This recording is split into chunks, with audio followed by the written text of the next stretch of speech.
Inflation has been a huge topic of conversation because it's really hurting people right now and it's causing things to be outrageously expensive. Obviously, gas prices has been huge, but also grocery costs and other forms of energy as well, just making it super hard to get through all of your necessary payments each month.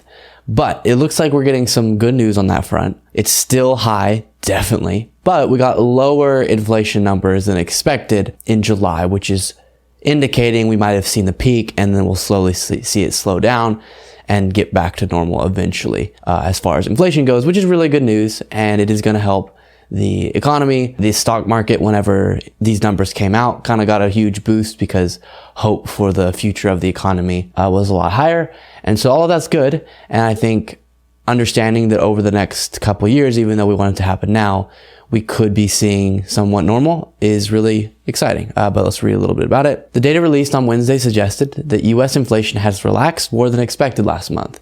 That's largely thanks to dropping gasoline prices and easing supply chain issues. All in all, the consumer price index ticked up to 8.5% in July. This was a larger slowdown than anticipated. July's inflation numbers could set the stage for upcoming Fed actions, but the numbers aren't everything. Consumer sentiments matter too. And on that front, the New York Fed has some encouraging news. According to the most recent New York Federal Reserve Consumer Sentiment Survey, future inflation expectations dropped substantially in July. The forward-looking one-year inflation expectation dropped from 6.8% in June to 6.2% in July, with three-year expectations slipping from 3.6% to 3.2%. Median five-year inflation expectations also moderated slightly, sliding from 2.8% to 2.3%.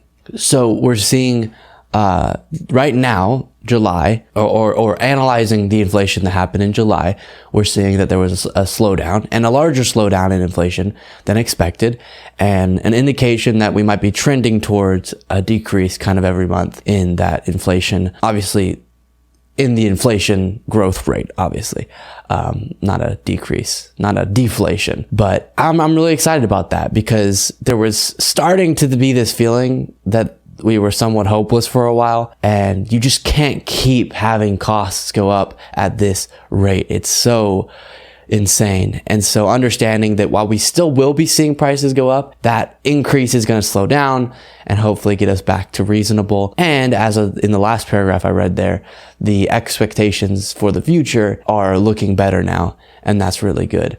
And that'll hopefully help us sort out some of the economic issues we're still dealing with. And overall, I think, good news. And as I love to say, when there's good news, take it.